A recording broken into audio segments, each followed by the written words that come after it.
If our well-regulated market cannot compete with the crypto world, why should anyone believe that tomorrow, if an alternative is available with instant settlement, tokenization, and they say the regulated market doesn't offer it, you should expect people to move?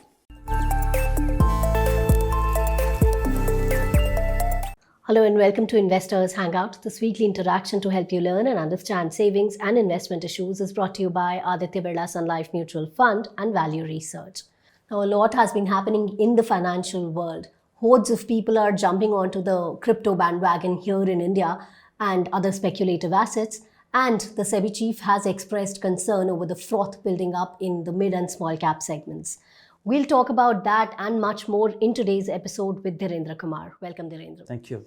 Dhirendra, let's start with this, crypto mania that's reaching its peak here in India right now.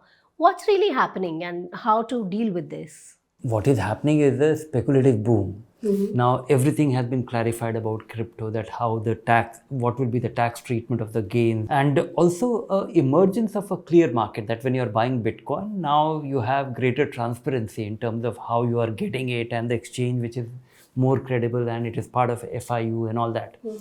But primarily it's a great speculative vehicle. There is no basis to it. You don't have to really guess why it will go up or why it will go down. Simply it is going up because it's going up, and so people are buying because it's going up. And I think at the backdrop, we should not forget that, what is driving all this. US is adding debt like nobody's been, like as if there's no tomorrow. Till few years back, US used to add to its debt about $1 trillion in few years' time. Now it takes only 100 days to add $1 trillion worth of debt. So this is so much of, printing presses are working hard to print this money. And this money creeps into the economy.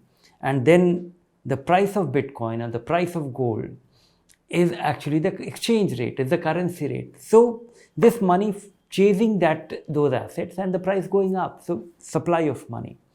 This is a different kind of crisis and a risk which is very difficult for me to visualize. I don't have that bandwidth to imagine the scale of calamity as and when there is a disruption around this. And this is unprecedented. This is unprecedented.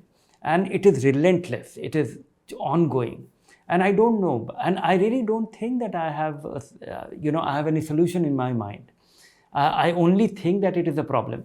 So tell me one thing, does all of this happening change your stance on cryptocurrency and investing in that? No, not at all. I don't understand cryptocurrency, why it goes up.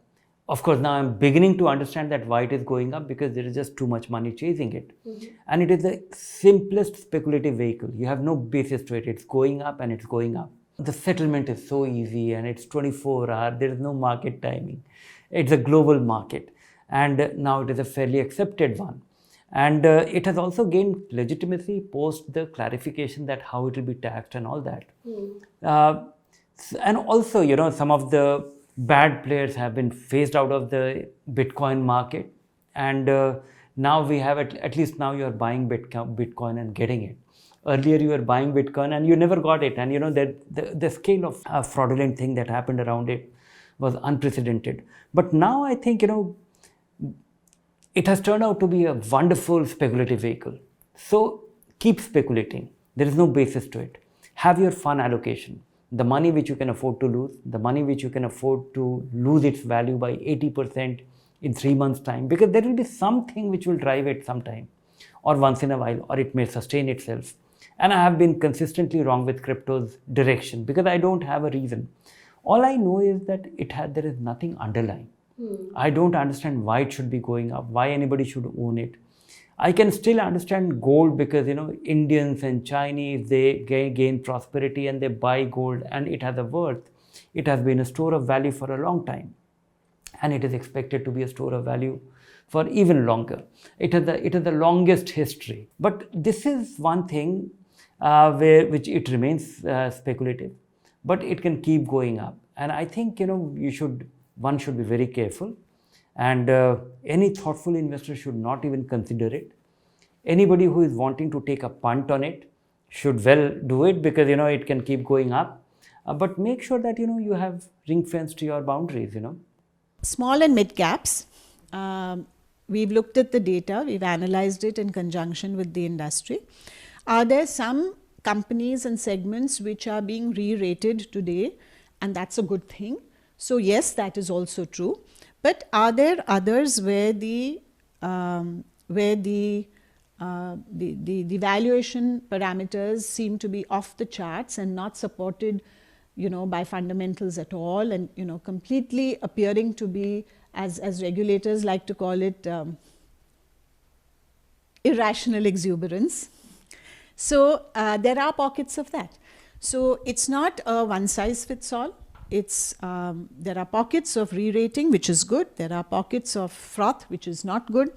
Let's move on to the SMEs. Sebi chief cautioned about froth being there in the segment.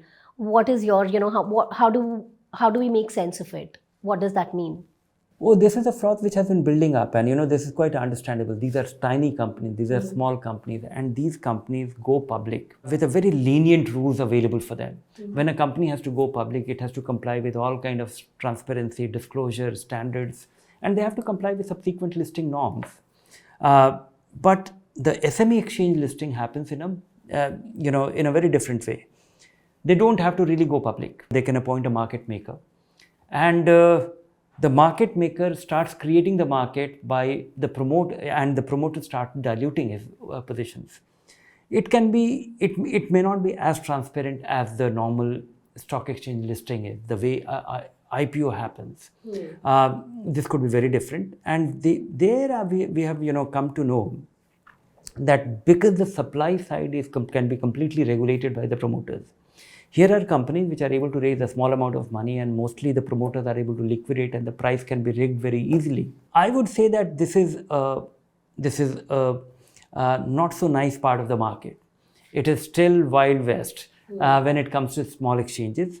The same rules are not applicable. It is more speculative. Sebi has tried to restrict it by saying that, okay, the minimum investment is 2 lakh rupees and so on and so forth. But unless you know deeply about it, unless you have some specialist understanding, unless you are willing to understand those things, it is better to keep off from this. Simply because, this is not crypto. This is a speculative, this has emerged as a speculative vehicle in India, simply because the price is going up. And when such price goes up in the manner it has, it also comes down because it cannot be backed by fundamentals. They are not great companies. There might be good companies within this. But the price does not reflect the kind of performance that should be backing it. So keep away from SME exchanges and look at it as a speculative vehicle. And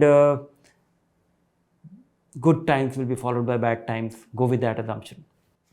But overall, you've painted a little scary picture with what's happening in the US and, the cryptomania and all of that.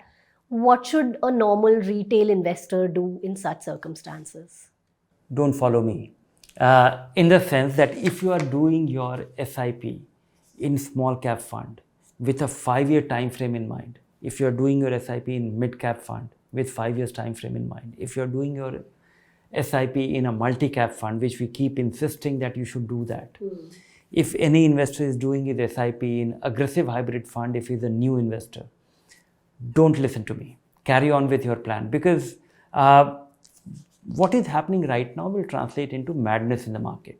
And that madness in the market will create some great opportunity for you to invest. And your SIP will entitle you or make you available those opportunities. And so long-term investor, regular investor, diversified investor should not worry. If at all you are speculating, if you are getting tempted by the crypto, if you are getting tempted by the small caps, if you are getting tempted by the SME exchange listings, be careful. Make sure that if you have a crore of rupees, you are doing it with your 5 lakh rupees, so that if you lose it, you won't regret. And if that 5 lakh become 15 in 3 months' time, good times, have fun. But don't rest your overall financial plan on these speculative vehicles. Be in crypto, be that, but make sure that it is a small part of your minuscule part. And for most long-term investors, they can safely ignore it. All right, now with that, we've reached the end of this episode, but there's a viewer's question that we would like to answer. Now, Preeti Agrawal asks, how to select assets for a portfolio? Can we take index as a portfolio? If yes, which one is good?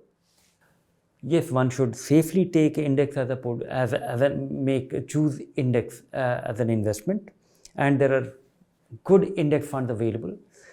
For me, I would say that large cap funds are beginning to struggle to beat the benchmark, and anybody's portfolio should be substantially into large cap. But at the same time, every investor aspires to beat the index. You don't invest to actually match the benchmark, what is available to anybody. But at the same time, beating the benchmark for a large cap fund is difficult, and anybody's portfolio should be substantially or reasonably into large cap. So my advice will be that if you have ₹1,00,000 to invest, you can safely invest 50% of that into a Nifty index fund or a Nifty index fund or a Sensex index fund. Choose the one which has the lowest expense ratio, because there is nothing else to it but the expense. And today, because of the size of these index funds has grown so substantially that they have become very cheap. So 50% of your money can safely be parked there. Rest of the money, put your money into a flexi cap fund or a mid cap fund or a small cap fund. There you will get the alpha. There you will have the volatility.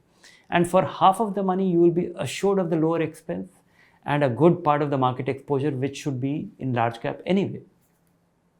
All right, now with that, we've reached the end of this episode. Keep watching this space for more information. If you like the show, do subscribe to our YouTube channel. Take care. Bye for now.